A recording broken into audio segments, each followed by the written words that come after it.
My name is Philip Hannay and I'm a lawyer. I deal with people who have great ideas and inventions and want to make a business out of them.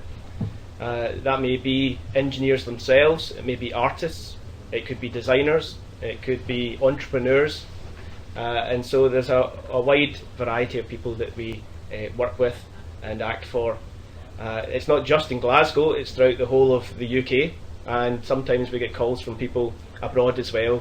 They must think that there's great advisors here in Scotland. So the net is wide, and we act for anybody who has that great idea and wants to protect it. So that's a little bit myself. I grew up in the west coast of Scotland in a place called Aggreko, and in Aggreko there is a lighthouse that was just along the road from my house called the Cloch Lighthouse, and it stood for 200 years. Warning the trade ships of Glasgow about the rocks that are in the Clyde, the River Clyde, and it was to warn them to stay away from those rocks, the dangers of those rocks. And so when I set up my own business, I decided to call it Cloch after that lighthouse, because one of the things we do is we advise not only people to coach them through how to have great ideas, but the dangers to stay away from. And so you may have a great idea, you may be tuning in this morning because you want to have a great idea, and hopefully you will have great ideas after the end of this morning. But one of the key things also to keep in mind is there's always dangers in telling people about your ideas and perhaps sharing those ideas. So you may have a question about that, and I'd encourage you to start thinking about some questions, and feel free to type those in, and we will either try and answer those questions as we go, or we can take those questions at the end. So I thought to myself, what would I just kind of share with you this morning, and I thought I'll give 5 tips to engineer great ideas. I know that this is the first in a series of programs, and so it might be helpful to start with tips to start off your career in being an engineer of great ideas. And so could we have the first slide, please? So the first thing I thought is time, and next slide please. The first tip is time. Making time, taking time, and having time. Let's start with the first thing, which is making time. Somebody once said that 90% of success is showing up. And I think the first thing when you want to have a career of engineering great ideas is to make sure you take time, that you show up, you tune in. You've tuned in this morning, that's a good start. But you make time to have those great ideas. Now, it doesn't mean that you have to perhaps go away on holiday for a week to have your great idea. It could just be a few seconds or a few minutes, but consciously taking time and making time to think, and to think about creativity. The second thing is taking time. It's taking time out of your schedule. Perhaps you've got a lot of homework, and that's maybe something you want to discuss with your teachers. But you have to not just make time and be active in thinking, but you have to take time to think. Now, the best time that I think, there's 3 times that I think best. The first time is when I'm in the shower in the morning and I'm getting ready. The second time is when I'm mowing the grass for my dad. And the third time is when I'm washing up dishes. Don't tell my wife that, because I might be encouraged to wash up more dishes. But the important thing is finding your place where you feel that you think best. And so the first thing is not only making time for yourself to think, but taking time out, taking time even when you're doing something perhaps which is mundane or slightly boring, but taking that time to think. And the third tip here under time is having time. Sometimes you have time. People always wonder why Scotland's such a great nation of engineers and inventors, and the reason it's always given is because it rains so much and we're always indoors. And sometimes you find that you're indoors, you can't go out and play football or whatever it is you want to do, and you have time, and sometimes you feel bored. But it's important to use the time that you've got. A great teacher I had when I was in high school told me that you've never got nothing to do. You can take time to go over the work that you've done and check it, or you could just think a bit more about the subject matter that you have to work upon, but you can always be doing something more. And I think that's a great tip in relation to time. In fact, that's 3 great tips in relation to time. So what's the second tip? Can we have the next slide, please? Something's happened to my slides, but the second tip is, habit. Here we are. Have a habit. They say that it takes 6 weeks to make a habit and 6 weeks to break a habit. And so if you want to get into thinking and coming up with great ideas, it's important that you think it's not just one day or one chance at this. You have to get into a habit. And so that may take 6 weeks. It may take that you tune in for every one of these programmes that are broadcast here at Glow TV.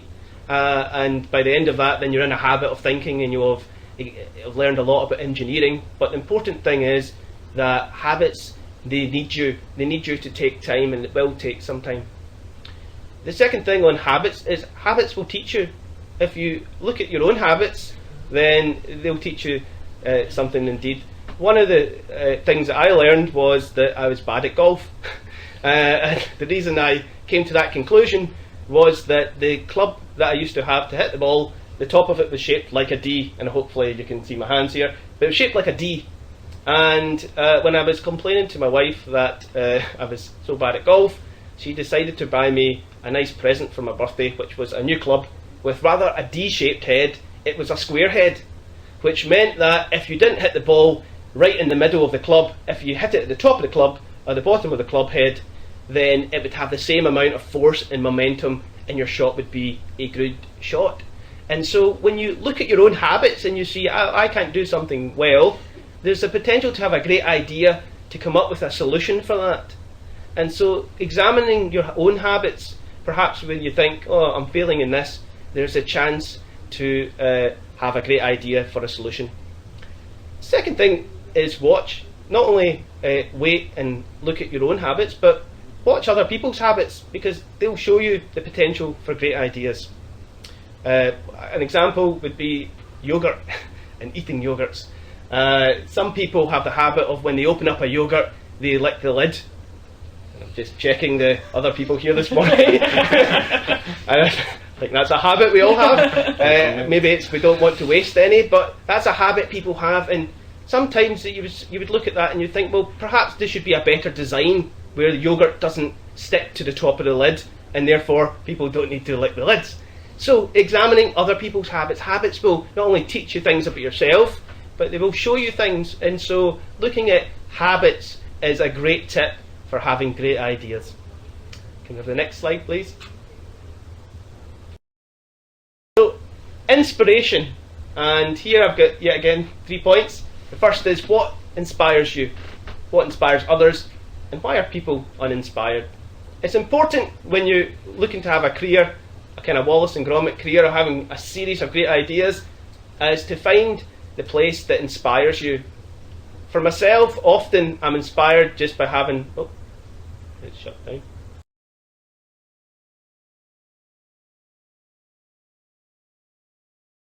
Oh, inspiration. That was inspiring. So what inspires you? I'm often inspired when I have a cup of coffee in a quiet time. You go into Starbucks or Costa Coffee, perhaps it's in your kitchen or you take it up to your bedroom. You have a cup of coffee, it's a time to reflect. And once upon a time, about 12 years ago, I went to a coffee shop in Glasgow, which was in a place called Royal Exchange Square, and I was having my coffee, and I was just thinking to myself when I realised I was staring at a statue, and that statue had a traffic cone on its head, and I thought to myself, why do people not sell traffic cone hats? And then I decided to make a business making traffic cone hats, and so that was something that I did myself before I became a serious lawyer. And so it's important to find a place that inspires you, because you do come up with great ideas. So if you have a question about that, or you want to tell us what inspires you or where inspires you, type that in, let us know, because that is interesting and we'd like to know that. What inspires others? My tip here is that go to places that inspire others. If people tell you that they've read a great book that's inspired them, perhaps you should read that too. It's important to have an open mind and a broad mind and experience things which that are inspiring and perhaps didn't inspire you first of all. Another great example there is go to museums. Museums are there to inspire you. People have invested time in terms of creating things to get your thoughts going. And so museums, galleries, perhaps a hall of fame for Scottish engineers, something like that you should go to, because it will help you get the creative juices flowing, as we say, and it will help you get thinking. The last thing on inspiration is, if you're inspired and other people are inspired, perhaps a key to having great ideas is thinking why people are not inspired. And so what do you think would inspire people that doesn't currently exist? It may be that you would think that in your school a great idea would be to have an inventors club, and they don't have one. Well, that's something perhaps you could have that idea and take it forward and start that. Have a club for inventors and people to share their ideas and develop ideas. So there's great opportunity to look at people who are not inspired and think about creating inspiration for them. Have our next slide, please. Fourth point is network. It's important to have a good network. Now, what do I mean by that? Well, you can have a support network, and by that I mean your family, your friends, perhaps, as I suggested, an inventors club at your school. But it's important to have a group of people who will support you and encourage you in your ideas, and that you can share your ideas with them and know that they aren't going to tell anybody else, and perhaps they could tell you if that's a good idea or it's not a good idea. So it's good to have a network, that is a group of people close to you that you can share in confidence your great ideas, and with that you'll be able to refine your ideas. With that you'll be able to think about the ones that people respond to. Perhaps you think that every idea you've got is a great idea, and that may be true, but sometimes just telling a family member or telling somebody in your class that you're working with, perhaps as part of a project, they'll tell you if that's great or not. Secondly, not just having a support network in terms of your family and your classmates and your friends, but also networks are important because your idea may take more than just you to deliver. In my own job, I also have to work with bankers, and I have to work with accountants, and I have to work with other lawyers from time to time, as much as that's always not most pleasant. But you have to work with people who have skills and talents which you don't have, and are part of the team in terms of getting your idea or your product to market. And so that's an important thing. Do you have that network? Do you have everybody that's got the kind of skill set that you require to deliver your product or service? Perhaps you're not a good public speaker. Do you know somebody that is a good public speaker? Perhaps you're not good at writing plans. Do you know somebody that is good at writing plans? Perhaps you don't have artistic ability. Do you know somebody that has artistic ability? These are thoughts that you should think about, which will help you develop a good network to support having great ideas. The last point about networks is that they can witness the fact that you did have that idea, and they can witness the fact that you are developing an idea. And so a network can be secure. It can give you security in terms of sharing your ideas, and it can give you security in terms of stability for your ideas. In terms of an example of networks, there's plenty of networks out there which will help in that regard. If you're at school, you might be qualified for Young Enterprise Scotland. If you're at a college, then perhaps you could look to the Prince's Trust. If you're under 30 years old, I assume you are, then you would qualify for the support of the Prince's Trust. And so there's lots of organisations out there. In fact, perhaps the Institution of Primary Engineers and Secondary Engineers is another example of organisations which are there to help support and to help give you security for the development of your ideas. And finally, the last tip is, next slide please, is knowledge. That's my last tip. It's important to keep adding to your knowledge, the addition of knowledge. Technology always changes. My first computer was a Commodore 64 or a ZX Spectrum,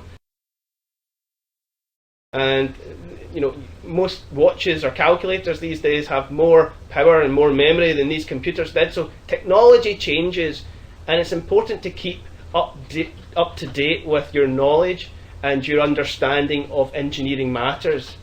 Perhaps there is a solution that's always the same solution, and that will always be the case, and knowing that is great, but keeping abreast of changes in technology is a great tip for having great ideas. There's nothing worse than having an idea and yet the market has already moved on, and so adding to your knowledge, there's a tip.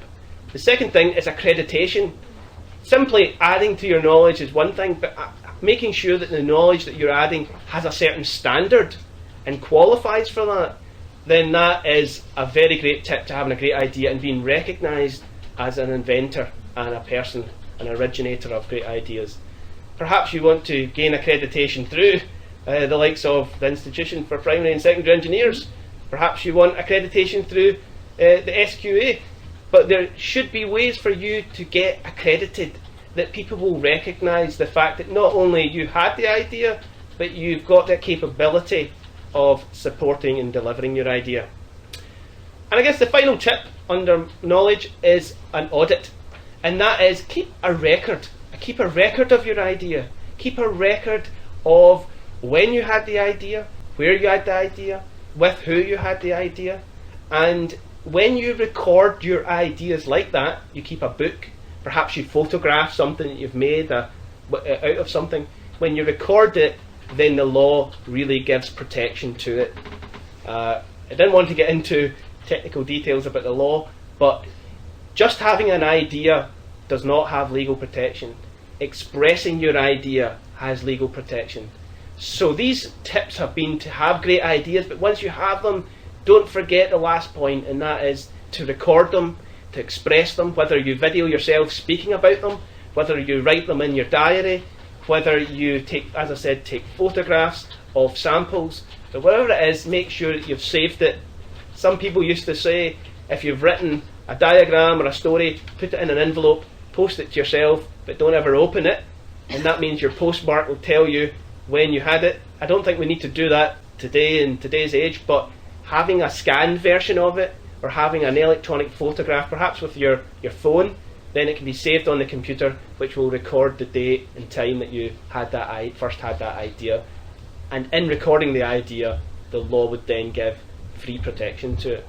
So that's really the 5 tips to having great ideas. And if you want to have one tip, if to sum it all up in one tip, if we can have the last slide, if you've been looking at the titles, well, didn't quite come up there, but it's think, time, habits, inspiration, networks and knowledge. Remember to think, take time to think.